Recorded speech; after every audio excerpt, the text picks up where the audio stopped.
We'd like to welcome everyone to the LBV webinar today. We're just letting people into the room, so in around about a minute's time we'll commence.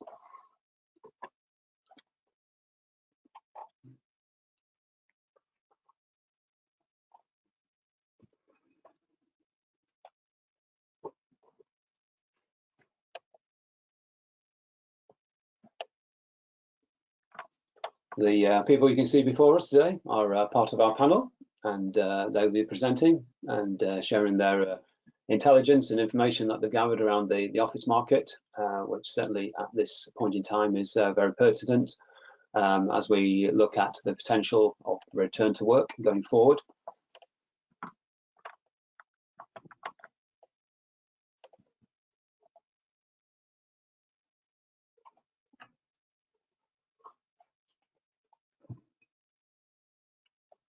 Okay, we're going to make a start. So it's a very warm welcome. I'm Robin Poynton. I'm the acting chair for LBV, for Leicestershire Business Voice. I'm joined by Rgmp, who is a fellow director of LBV. And all LBV directors are, I say, are volunteers. We do it for love, for the passion, for the city, and also that we want to believe and want to work towards better business going forward. Also joined by panelists, and so you see the names there in terms of the panelists that's going to be speaking today on this subject. And this session also has been recorded, so there's going to be an opportunity to gather, as say, information at a later date as well. So you'll have access to that, and that'll be promoted through the Leicestershire Business Voice website. Today, in terms of refreshments, it's self-serve, folks, I'm afraid. So, you know, it's down to yourselves, you know, so whatever you might have, this is water, it's not vodka.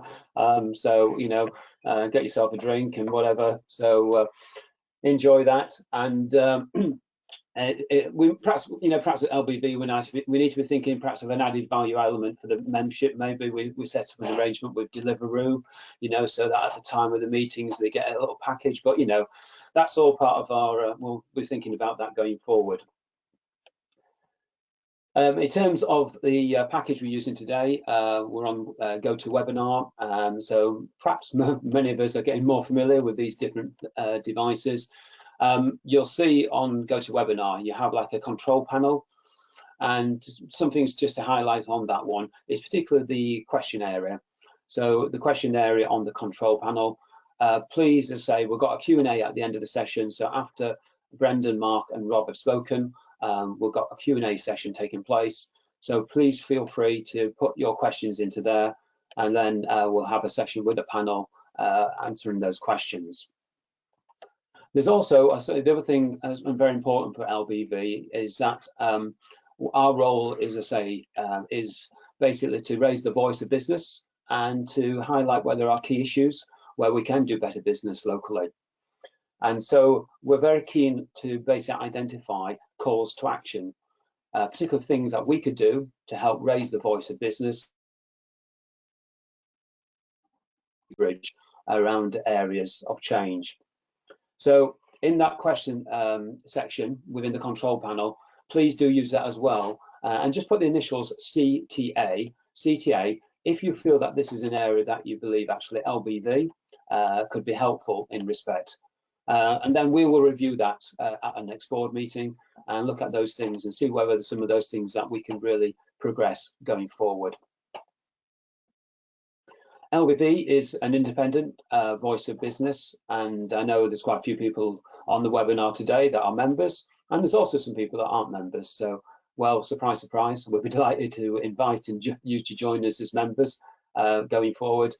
Go to the website, you'll find the details there and the value that brings to yourself. Well, when we looked at this piece, there are various subjects at the beginning of the year, we looked at various themes. And we thought, well, it'd be good to have an update about the office market. You know, how is it going in Leicester?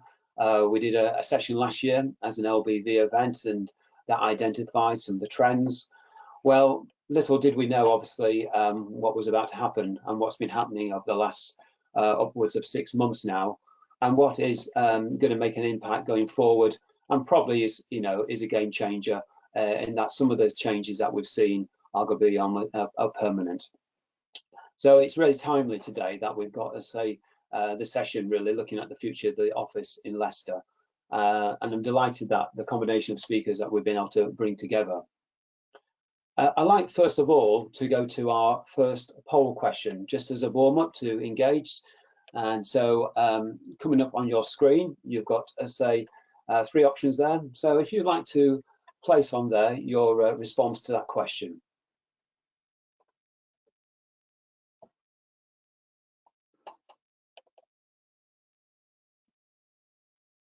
So just give it about 5 more seconds.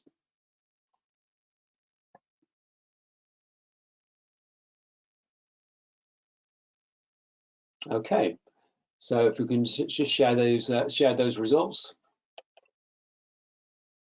So quite a mix really. I mean, there are some people, that's great, that I say got high confidence about a safe return. Lots of people in the middle ground, and some, not surprisingly, I say where that confidence level is very low.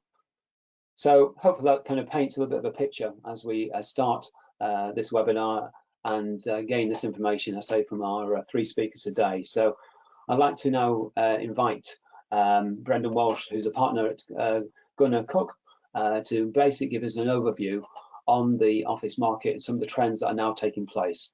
Over to you, Brendan. Thank you.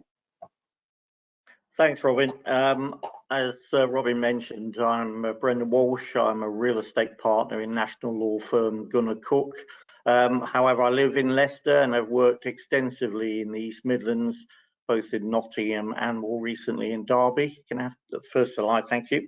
I've also been actively involved in a lot of the office schemes locally, both at New Walk, Friars Mill, Leicester Waterside, and also the conversion of the secondary and older stock into apartments and a fairly large contingent of student accommodation.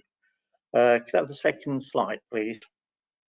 I think in order to look at the future of offices in Leicester, which is something that Mark is going to major on particularly, we need to also to just get a flavour of what's happening regionally and what's happening nationally.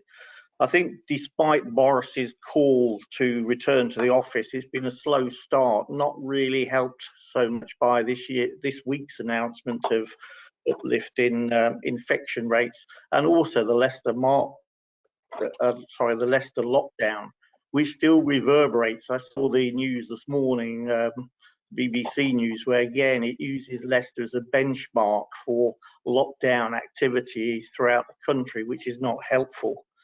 What I think we're seeing, particularly many professional firms and their employees, is that many have been very surprised at how well the internet and the web has worked.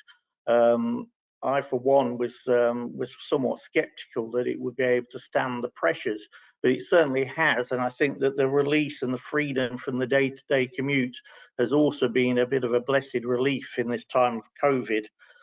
Having said that, I think that most people, most employees appreciate the need to get back to the office, to collaborate with their colleagues and to network. So I think that that is definitely on the card and that they yearn to do that.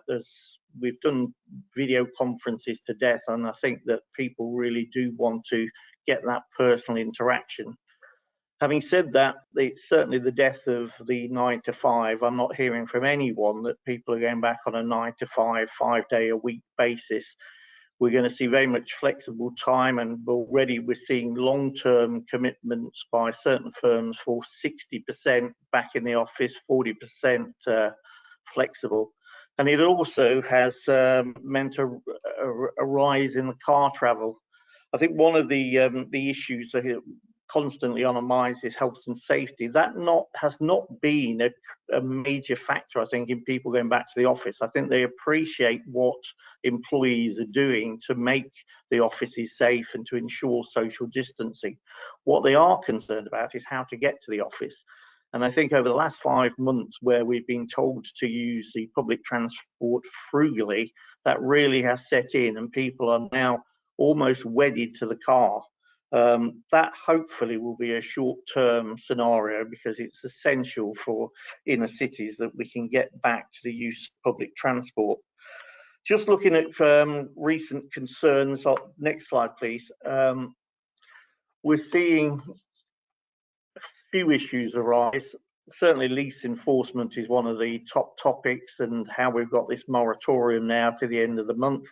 But also we're seeing everybody who is been negotiating new office space either stalling it or trying to get more agile terms in what is otherwise a static asset class as such. More break clauses coming in, 5-year terms, flexibility on being able to alter the premises without forever going back to the landlord for consent. And with those shorter term periods, a rejection of the old standard of the full repairing lease. People do not want to have to put a premises back in repair just because they've been in occupation for 5 years. So that in turn is then having a knock-on effect on investment, because certainly for new builds, the minimum acceptable term has been 10 years of constant assured finance coming in. And also we're having a double whammy so far as developers are concerned. A lot of the projects were delayed because of construction issues with COVID, and that's now pushing those projects very close to critical drop dead dates with tenants. So tenants are coming back and saying, okay, we're still with the scheme, but we want far more flexible terms. So it's causing some knock-on effect that way. Next slide, please. In terms of what has been seen nationally over recent years, I think the major change has been flexible office space and co-working, which we'll hear about later. Leicester's seen a certain amount of that. Regus have been in the city for years, but it's been joined by other players such as Easy Space, and indeed the council providing co-working and accommodation. The major emergence clearly has been in London, where we've seen over 15.1 million square foot of office space dedicated towards this flexible working model. That sounds a lot, but in reality, it's only 5.5% of the total London office stock. Having said that, a recent report by Jones Lang LaSalle anticipates that this flexible working model will increase to 30% of office stock by 2030. And we will see that across the board, not just in London, but across the regions, including Leicester. Co-working space has, however, been extremely badly affected by COVID. It works on a model of high density and turnover of rent and membership fees, and a lot of space, particularly again in London, has been mothballed, but it has certainly spread through to the regions. There was also some hesitation from investors with problems such as WeWork, who are the major providers in London, already defaulting at the end of last year, let alone with COVID. And that's meant that a lot of landlords has looked to self-provision rather than long leasing to these flexible working providers. So we expect to see some consolidation in that area in the next few years. Next slide, please. Just looking forward to the future, I think new build is going to be particularly problematic, particularly as we move away from the 10-year term that's required by investors. We move away from the FRI lease structure that we've known for years, and that agility is brought into leases. It will put off investors. The other problem we're having is that the inflation costs of construction has outstripped rental increase in office accommodation over the last decade by some margin. I think that the reality is most new office schemes do not work unless the land is provided at a very reasonable price, shall we say, or has been put in by councils. I think the council's position on that is particularly pertinent, because we've seen certainly in Leicester and in Derby, and less so in Nottingham, where the councils have been very active in trying to provide sites for office development. They've understood that it is all part of the city centre offering. If we're going to attract new urban dwellers in, they want places to work, and the provision of offices is critical for that. I think in terms of other trends we're seeing is definitely professional consolidation coming into the marketplace. When I talk to various professionals at the moment who have got regional offerings in the various cities, they are looking to consolidate some of them into a central hub and possibly satellite offices elsewhere. I think this has been brought on even more so by cost pressures. The days when you needed to have an office in Leicester and in Nottingham because of the fact of staff retention and to attract new staff may have gone for the time being. It's now an employer's market, and I'm sure that employers will be taking advantage of that and seeking to limit costs. We do, as I've said before, I expect to see more growth in this flexible space coming forward, possibly with regional operators rather than the big ticket operators like WeWork or Regus dominating the play. The secondary and older office stock in the city, I think, will still be used for student accommodation. There seems to be no end to that at present, but also conversion into apartments. But there is a slight catch-22 with that the apartments rely on a vibrant city centre environment to be attractive. And I think the other one is really out of town. Out of town has been there's been certainly a trend, not only regionally, nationally, but also globally, to get back into the cities and away from out of town office hubs. We've seen that locally with Match-Early Woods coming in from Junction 21 back into the town centre to reconnect with good transport facilities, etc. But I think in the short term, with the rise of the car, I think that a lot of the out of town will enjoy some resurgence for short-term occupancy because, as I say, I think car is becoming king. Is it the death of the office? I certainly don't think so, and I certainly hope not from Leicester's point of view. But I think there's one statistic: Amazon have invested 1.4 billion in recent months into the US office market, but certainly they're not a company known for making errors of judgment. Thank you very much. Thank you very much, Brendan. That was brilliant. That was a really helpful overview, really, of some of the trends that are there at the moment and potentially the ones that are going to stay for a long time. So really thanks for that insight. Just an ongoing reminder, please, as I say, do use that the question area on the control panel for GoToWebinar. So Brendan's presentation might have prompted one or two thoughts, so put them in there. And if there are particular calls to action for LBV, just put them in that same space, but just put CTA in front of them. We're now going to have our second poll question. And so appearing on your screen is another question about office-based and your anticipation. So if you'd like to respond to that one, please.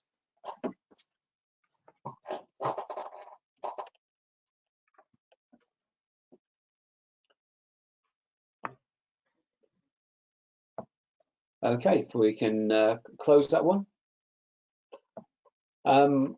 Probably no great surprise, I think, but it is certainly, and certainly our experience in the business I head up is what we see is going forward is that the blended working is very much likely to be the dominant way that offices will work going forward. So 75% of people there saying that blended working is that way forward. Thank you for that. So I'd now like to introduce and welcome Mark Oakley. Mark is Director of Inward Investment and Place Marketing for Leicester City Council. And he's going to then now actually take the, I guess, put the lens on Leicester now and give that perspective from Leicester in terms of what is currently being seen and the potentials for the future. Over to Mark. Thank you. Okay, well, thank you very much for that, Robin. I guess it's useful to outline certainly what my team gets involved in and does. And we basically work closely with existing businesses within Leicester and Leicestershire, but also to attract new businesses to the area as well. So we've sort of got a flavour for what businesses are saying to us about their requirements and their challenges particularly as well. And my presentation is really just going to talk a little bit about that. If you could go to the first slide, please.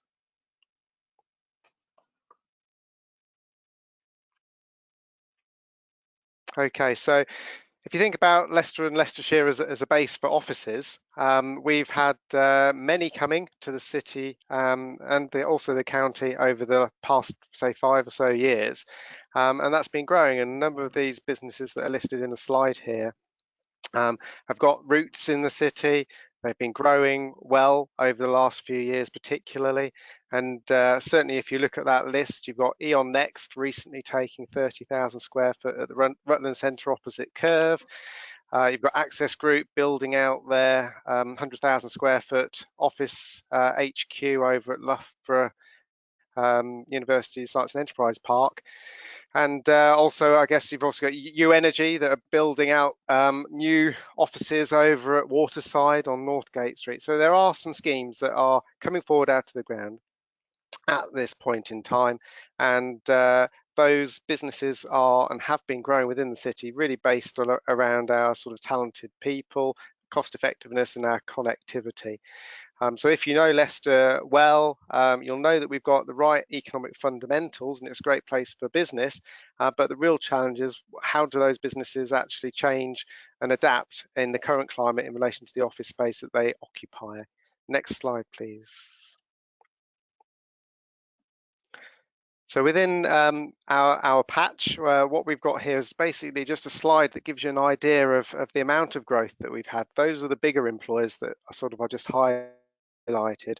But overall, over the past 5 years, we've had a 42% increase in the number of employees that are based in offices and also businesses that use offices. So that's a really big increase over that period of time, and very much focusing on banking, insurance and law, and also more so the energy sector as well, because we've got quite a lot of movement in the office market relating to that. What this doesn't include is the public sector office accommodation, and that is quite significant because that is quite a large sector in terms of office occupiers and employment within the area.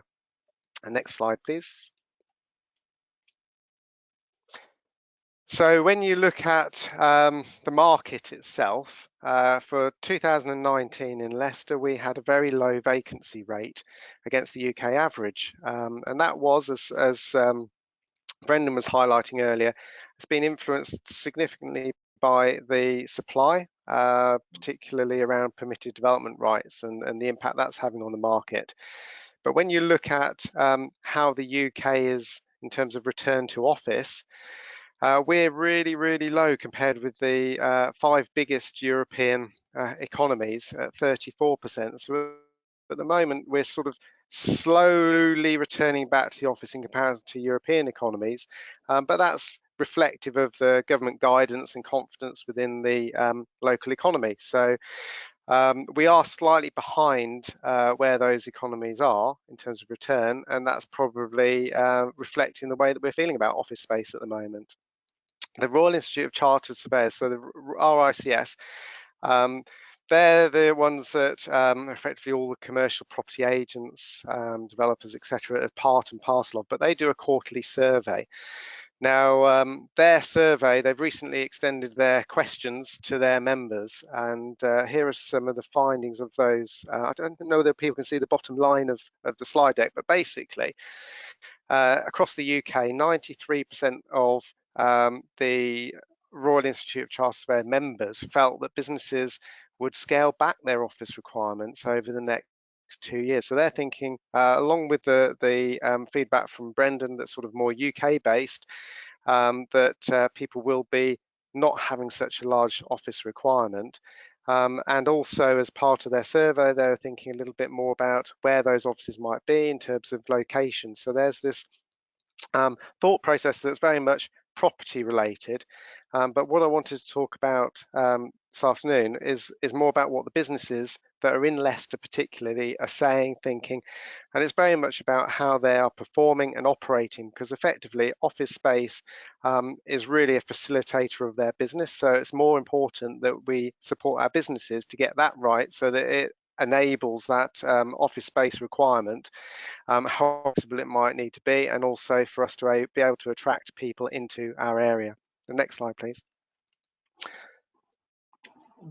So over July, August time, myself and my team have been speaking to around 20 of the bigger office occupiers within Leicester.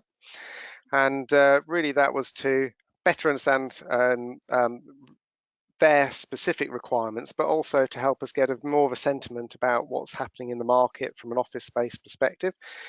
And the good news is most are planning to have people or staff back in the office by at least the new year if they haven't already. A lot already have.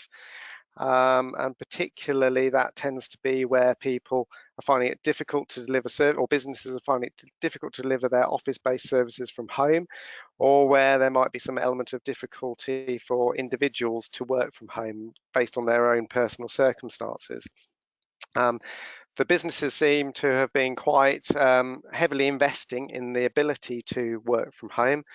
But they saw very much that offices for the future need to be places of collaboration. So it's very much about what's the added value of utilising the office to facilitate the work of the business. Flexibility, as Brendan was outlining earlier, came up time and time again in terms of the need regarding the building and the leasing arrangements. And there was quite a interesting feedback in terms of those businesses that are involved in the creative industries, because working from home effectively in isolation and connecting in this way doesn't really help stimulate and help share creative ideas. So there was this feeling, particularly from some of the creative businesses, that actually this model isn't quite as good for us as it might have been for other areas. There's a good positivity, I think, at this point in time. This, bearing in mind, this was before the recent upsurge in terms of numbers, that the businesses were quite confident, but they're very keen to make sure that social interaction was becoming more and more important within their staff members, to try to make sure that they have got the right ethos and feel within the business. So some of the challenges are there, but it looked like businesses were overcoming them. But largely, the feedback was, yes, we will definitely need space going forward. We need to review how that might be in more flexible way of working. Next slide, please. So as a local authority, we manage 5 workspaces across the city. And those typically will focus on supporting creative digital technology related businesses. What we've seen over the past few months is that demand for that space has remained strong, and effectively the occupancy is still high. From March last year to September now, we have had a number of different tenants serving notice, largely to downsize or to refresh their requirements. But these have been replaced by people that want the space. So effectively, we've ended up with no net change in terms of the office vacancy rates, which is really, really encouraging, and it reflects the fact that at the moment we've got quite a short supply and a higher demand. The council's also leading on developing something called Dock 2, and that building's currently in development, and we've managed to get the first tenants signed up now. And also we're progressing something called the Rgmp scheme that you may have heard of in the former Fenwick building. And that will provide flexible workspace. So that will match with the sorts of requirements that Brendan outlined in his presentation going forward. So that will work really well, hopefully. And we've got some initial interest, but that building won't be completed till around July, August, September time next year. But that will actually help increase the supply issue that we've currently got based on current demand. So in summary, if I just go to my final slide, we think that we're in a good position economically relating to other areas because of our past trends and strengths, that the office market is still changing, and it depends really on what businesses feel that they want and need to do to make office work well for them, and seeing very much offices as facilitators of their business, and very much thinking about it as a space for collaboration. Flexibility is key again, and we heard from Brendan about the leasing side, and next we're going to hear from Rob about the building design side, so hopefully that will balance it a little bit. But we do, the feelings are that workers are keen to return to safe offices and vibrant city centres. I think the issue or challenge is really at the moment about timing. That's it from me. Thank you. Excellent. Many thanks, Mark, for that. So it's good to have some optimism because say at times that it can feel like it's in short supply. So there are some, I say, amongst the challenges of the time, there are some some positive things as well to take. We're going to move on to our third and final poll question now. So appearing in front of you, thinking about it's getting your crystal ball out for the next few months. By the end of this year, how many days would you expect to be spending in the office, if that is appropriate for your work and workplace? So how many days do you expect to spend in the office per week by the end of this year? So we'll just keep it open for about probably about 10 more seconds.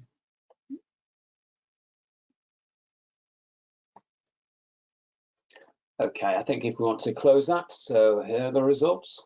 So once again, kind of reflecting, I guess, that kind of blended working which came out earlier has been a key theme, but certainly very few people expect to be in that office 5 days a week. Excellent. So we're going to move on to our final presentation now, and this is from Rob Day, who you can see is the chairman and founder of Blueprint. And so we're now taking our focus even more to the into more of the detailed level, thinking about the office space and how can that get repurposed and used. So delighted that Rob can lead our thoughts in this. Over to you, Rob.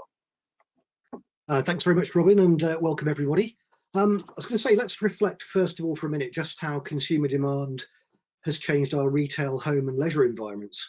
So think about how when we buy our coffee nowadays, for example, how homes, shops, pubs and restaurants have changed in the last few years. We're about to see the same thing happen in the world of work. So the question is, who's driving that? And that's right, it's your business's #1 asset. So we can have a slide, please. It's your people. And of course, they are your most important asset, but you didn't hire them just because they're lovely. You brought them on board for what they know and their ability to use that knowledge effectively. So why wouldn't you make sure that they have every resource, every opportunity to bring their core skills into focus so that they can deliver? And even worse, imagine handicapping them by restricting their ability to access that knowledge and then hampering their efforts to communicate and collaborate together. Why would anyone do that? So in today's world of work, we've all come to realize that balancing individuality with the ability to work in a team is the key to a thriving office workplace, and one that supports people's health, happiness, and therefore their productivity and effectiveness. So what happens when we get it wrong? Well, our innate physical and psychological needs are not being met. When our resources are misused or not available at all, we suffer and we become stressed at the very least, and so can those around us. And ultimately, stress can lead to what we're now seeing as record levels of mental illness in the world today, and especially in the workplace. So it's disastrous for our people and inevitably then for our businesses. So how do we ensure that the workplace evolves to support our needs as human beings? So let's look at the journey we're going to make to move from the bad old ways to the better future, because there's no question this dynamic has been happening for years and years now, and frankly COVID has accelerated it. So historically, companies have defined the function of offices as a way to control and micromanage processes and exert control over people doing them, arguably. Smart businesses, we would argue, empower and entrust their people to achieve their objectives rather than enforce prescriptive institutional styles. So consider the traditional office with rows and rows of desks and bland meeting rooms and really basic canteen tea points. And they really do resemble hostels, sort of one bed for every person type environment. People are used to much better quality spaces in every other aspect of their lives nowadays, and the workplace needs to change to meet this demand as well. So people are increasingly becoming knowledge workers. Can I have a slide, please? Rather than simple processes of systems. And we're seeing this evolution become even more pronounced through automation of tasks, and very soon we'll see more and more in terms of AI, artificial intelligence. So modern workforces need to communicate and collaborate in very different physical spaces. And let's not forget also, though, to allow for spaces for privacy and independent thought and focus too. So Let's switch the focus from this company first sort of mantra to one that really considers human needs first. So the historical focus has been on the physical aspects of the built environment, but really we need to try and understand what people actually need to be happy, healthy and productive. And at Blueprint, we've underpinned our analysis over the last 5-10 years now of people's innate needs using a really well-established psychological framework of understanding called human givens. Now, in addition to the obvious physical elements of a healthy workplace and a healthy environment, there are these 9, for example, psychological components, and it tells us that these must be met in order for us to remain healthy. I'm not going to dwell on them individually. I hope they're self-evident that these are aspects of being alive and engaging in society that are essential. And if any one or more of these is compromised, we become, as I said before, at the very least stressed or worse still, physically and or mentally ill. So it's essential to understand these before we can even design places where people can thrive. A great example of how we put this into practice here in Leicester is our case study with Rgmp architects in Waterloo House. So they previously worked out of a lovely old Victorian building. It really was beautiful on New Walk, which they described as ultimately awful, inflexible and offering no space to grow. So they went from that rabbit warren of fragmented rooms and corridors to this environment we've created for them. So modern, effective, and it's on human scale. Rob Woolston, who's their architectural director and one of the partners, described the new office as light, airy, and in fact as fun. He said it breathes life into the workplace, a sense of who and what we are as an organisation. We experienced a shift in our ability to work together and to collaborate more, allowing us to grow and develop as a company. A direct quote from Rob there again.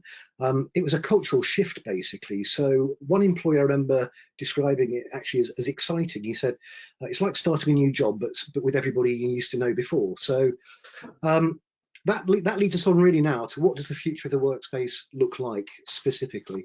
So our work styles are going to be certainly more of a blend, which has been touched on by Brendan and Mark earlier.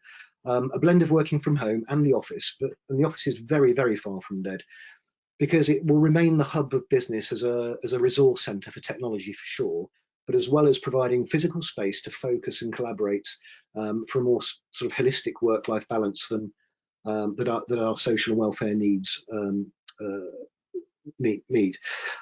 So flexibility at work, that requires us to understand that with constantly changing work tasks, loads, energy levels, even life circumstances, people's requirements from their work environment change on a daily and sometimes even on an hourly basis. The notion of travelling to the office and sitting at the same desk for 8 hours with breaks for lunch and coffee is breaking down at last. I think, Mark, you commented on that just now. It's 9 to 5 is gone. And if your workplace doesn't cater for this, you are hindering your employees and your company's growth. And as I said before, this is one way to ensure that you've got unhappy people. Think of it as an opportunity to provide great space, and for a phrase I love is free range people. We're not institutions. Secondly, we need the flexibility to be able to work from home as well. So COVID really did force that big experiment for many people to work from home, and most businesses now accept that many elements of what their workflow can be achieved in this way, but not everybody has the perfect conditions to work from home. Again, Mark, interesting, your poll showed people commenting on that very fact. So we need to support this where we can with individual elements of furniture and technology to make sure that people can engage effectively when they're working remotely. The other element of flexibility is where they can work, when they can be productive on a day-to-day basis, and it's got to be maintained so that they can maximize their productivity, but also to give a sense of autonomy, because if you remember back to those human givens, that one of those key 9 elements is the idea that we have some sense of control over our destiny. And it's a great opportunity to really, really provide people with that choice. And equally, we're forcibly reminded of just how the whole work experience is rooted in our behaviour as human beings, and how much we miss and need the physical proximity and sense of community and belonging that really only a well-designed workspace can provide. So where to start? Well, we need to repurpose our space around the fundamental needs we now know and exist through understanding human givens. And at Blueprint, we use a thing called the WELL standard, which is a design framework created to deliver measurable benchmarks and metrics to ensure that we're creating good space and a good quality built environment will satisfy those needs. A good example, as you can see here in this picture, is a project we did for Ibstock Bricks headquarters in Leicestershire. They had a no-frills workers' canteen serving very simple fare to just the production staff. It was sort of 40 bacon sandwiches a morning. Even though it was ideally located right in the centre of the site, the office-based staff just would not go there. The CEO wanted his people to integrate more socially, knowing the massive positive effect that was going to have on his business's effectiveness overall. So we helped Ibstock relaunch this space as a modernised work cafe that, instead of just being an in and out canteen, it becomes a space for informal meetings assisted with technology, and it reinforces the culture by bringing everyone together to just to eat, but to meet up and work, and of course to rest as well. So allowing people to blend their working style and working from home as well as the office, I think we should expect a 3 or 4 day work week perhaps on average to become the norm. It was interesting, there was quite a balance between people doing 1 and 2 and 3 and 4. Flexible hours instead of 9 to 5, and we really haven't collaborated on this, guys, have we? These are independently self-evident dynamics. The thing is though, don't worry about it, because it's going to benefit your employees' productivity. The work-life balance that they strive for, that was such a difficult thing to achieve previously. This is going to allow people greater flexibility to move around and cater for their individual needs. And as we've already all touched on, imagine not having to struggle through the rush hour traffic anymore. So the other dynamic is moving your business from being customer obsessed to people obsessed. Now, I'm not going to say that Jeff Bezos has got anything wrong in his life, but he has declared that Amazon's #1 guiding principle is customer obsession, and it's the only way to win at business. I quite like Richard Branson's version, which says, look after your people and they'll look after your customers for you. So at Blueprint, we advocate being people obsessed. We treat everybody the same, our clients, our suppliers and our employees. We're all working to create the overall objective, which is the project. Lastly, don't perpetuate the old ways of working, of providing a desk for each person. Don't institutionalize your space. You'll choke people's individual talent, you'll choke their energy. Create a varied and interesting landscape for your people. The image you can see there is our own office at Worklife in Central in Ashby de la Zouch. And you can see the way we've used colour, biophilic components, and lots of planting, and lots of very informal spaces. These are spaces that appeal to human beings at a very fundamental level, and encourage them to work, rest and play in the space, and give them more choice of how and when they do it.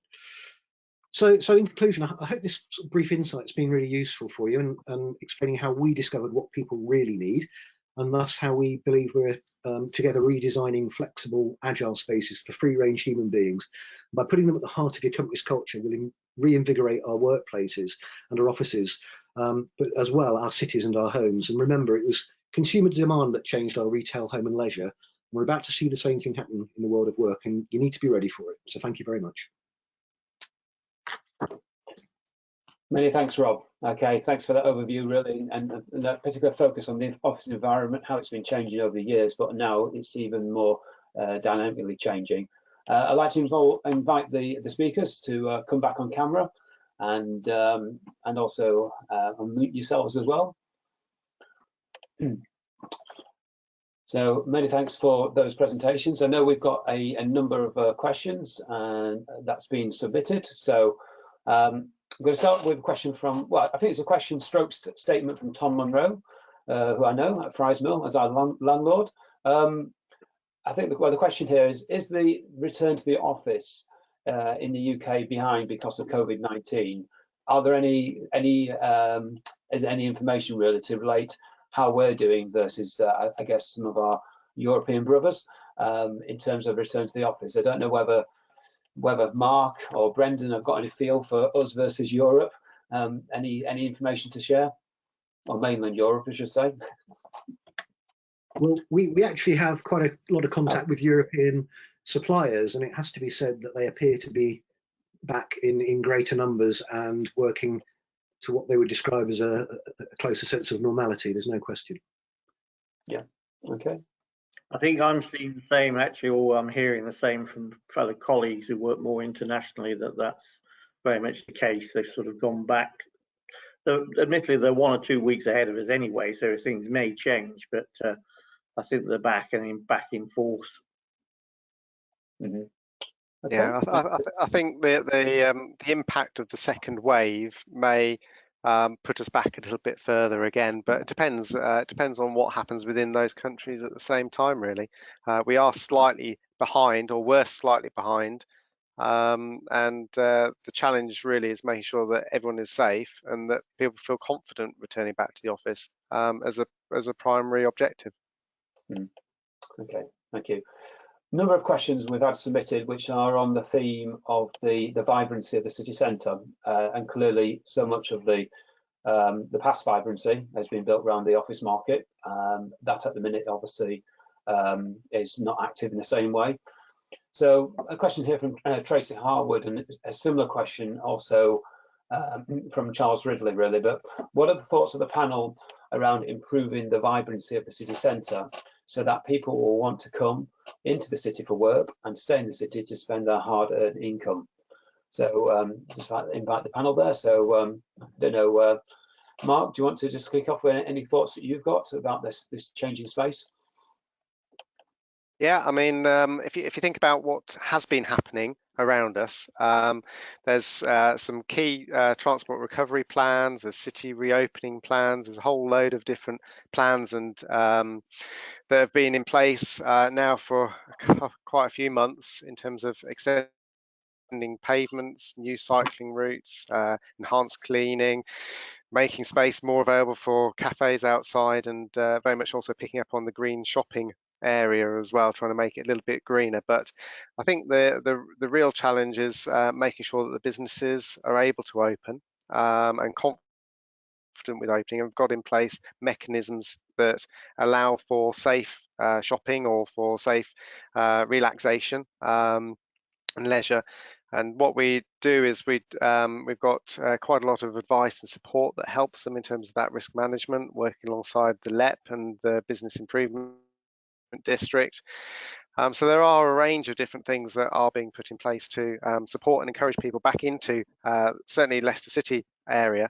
As an example, say the pop-up picnic in Green Dragon Square recently, which was quite successful. So there are a range of different sort of shorter term initiatives, but then that's supplemented by a lot of the work that the council's putting in terms of capital investment in the public realm, in the transport infrastructure, around Waterside, where you are, Robin, Space Park, a whole load of different, it's a combination really of different investments to try to help drive confidence in returning to the city centre. And the more people go, the more people will want to, but we need to make sure it's actually very safe. Okay, thank you. I mean, just taking that question on a stage further, and perhaps Brendan, it'd be interesting in your perspective. Charles Ridley asks basically the opportunity. Is there opportunity there for some of the city centre office buildings, I guess, to be repurposed and converted, into multi-use purposes, retail and leisure, and to give a kickstart? I mean, I know you're on the outside looking at it in some ways, but what's your thinking there of the opportunities to do that repurposing?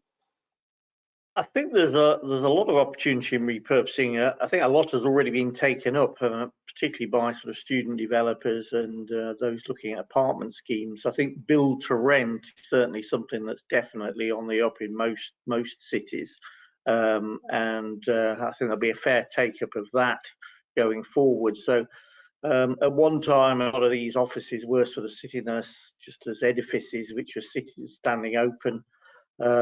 St George's Tower is a good example, but now I think there's a lot of take up of that sector in old office.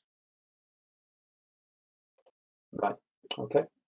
So I'm quite confident on that. I think one of the areas where I'm slightly more concerned, I think everybody else is, on the vibrancy of the city centre, is on the retail offering, and whether it needs to be condensed into a smaller area through rate relief or whatever else we can offer. But it's the closed shop frontages, which is always a bad sign for a city. But certainly Leicester are faring no worse than any others in the region, that's for sure. Mm-hmm. Okay. Rob, any perspective from yourself just about city centres and the potential for repurposing? Yeah, I think we've got to be really careful here. We're clearly all talking about the background of what COVID has done. we must believe that this too will pass. It's as simple as that, because we've spent thousands of years as human beings evolving into social animals, and we spent decades creating city centres that have, until March this year, been pretty satisfactory and have satisfied our needs. Things will come back. People will return to work. The opportunities that we've learned that we can do some things differently, but we're not going to create a sudden desert in the city centres. I think we have to be very careful before we start trying to make long-term investment plans and changes to infrastructure before we truly understand what the long-term impact of events like this is, because there will be a COVID something else, won't there? It depends on our response to it, and without getting political, frankly, that's the really important bit. The response to COVID has been unprecedented in terms of its economic and social impact. We've had other pandemics and other issues before, but this has had really quite a different effect. It'll be interesting to see, especially I think some of the very positive comments that Mark was able to quote from his survey results. I think it'll be interesting to see how quickly that confidence builds again, because it's entirely about consumer confidence. The interesting thing, for example, talking about student offices being repurposed as student accommodation. Well, if you listen to universities, you would expect that they don't want students back at all. They're going to have an entirely digital experience. Well, I'm afraid I just don't believe that. I think part of going to university is the social experience and the growth that you is through that whole thing. I think it would be very precipitate to change things, as I say, at an infrastructure level before we really understand what the full impact of this is. Okay, thank you, Rob. Just on the theme of thinking about open plan spaces, I don't know whether probably the panelists are not necessarily specialists in this area, but a question from Andrew at University of Leicester, and thinking about open plan spaces is great, but obviously, Rob, you've got something that's offered in this area, but in terms of potentially COVID could last for a year in terms of its ongoing sort of impact.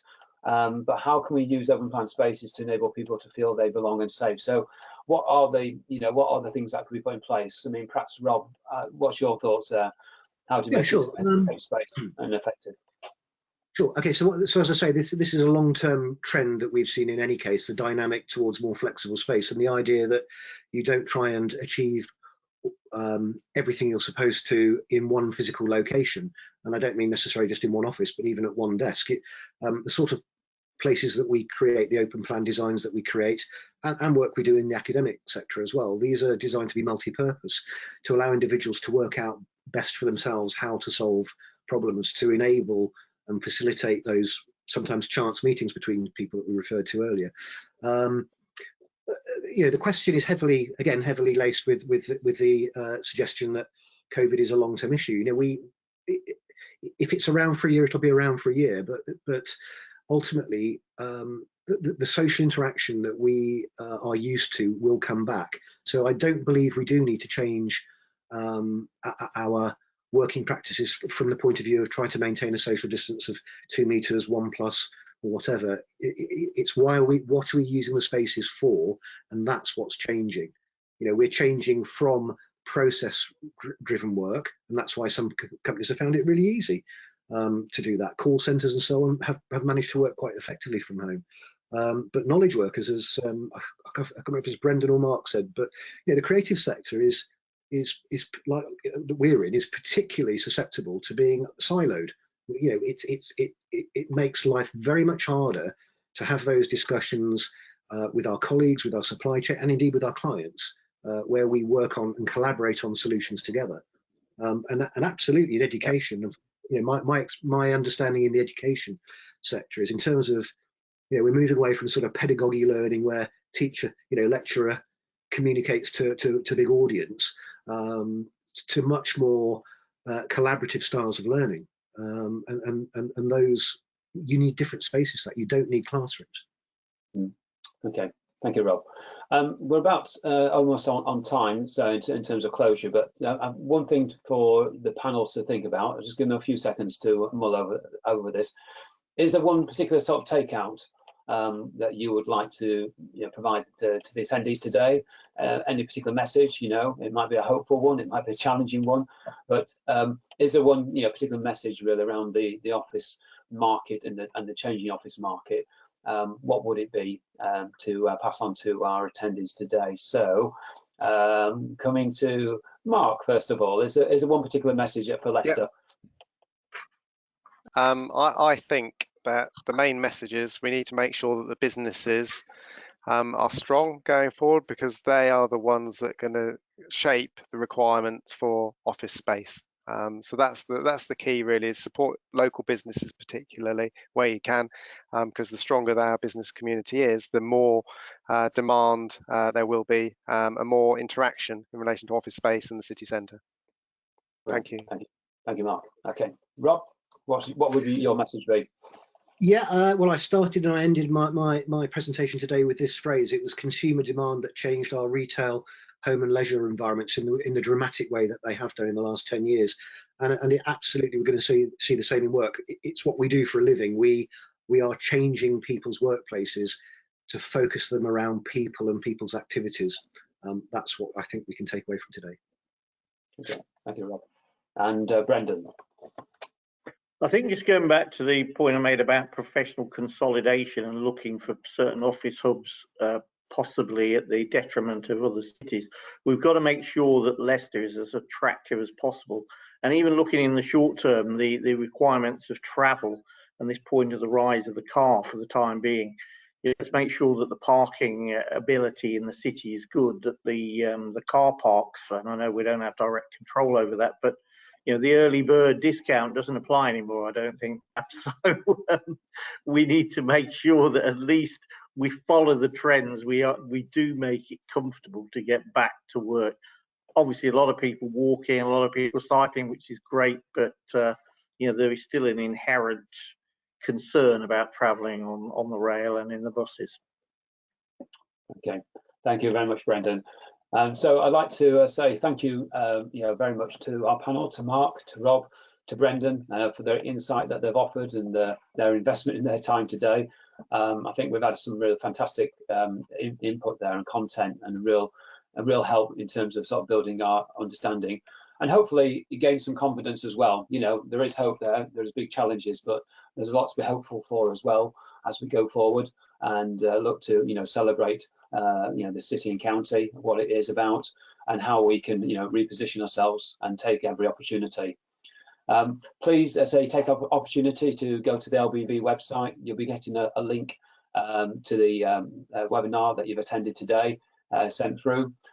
Take opportunity, and you'll see that's just come on slide now is a number of things that you can do. And obviously the opportunity to sign up and be part of LBV and part of that community, because it is through community very much that actually we can make some differences here.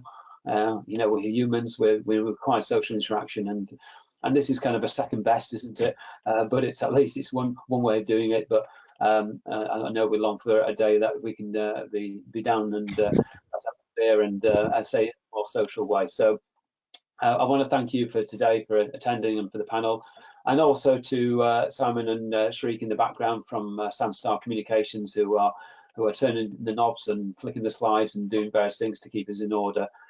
So our next webinar is going to be in just under 4 weeks, and that's going to be focused around the climate emergency. So yes, I know we feel that COVID is probably all-consuming.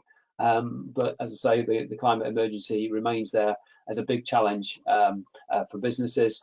But also what we're interested is looking at, well, where are the opportunities as well to do better business on the back of that. So many thanks for your time today. Hopefully you found it valuable. Please send in your feedback, whatever that may be, but let us know what your feedback is, and look forward to seeing you in person. Hopefully sometime soon, but certainly through the power of the internet at some point in the future. Thank you. Thanks, Robin.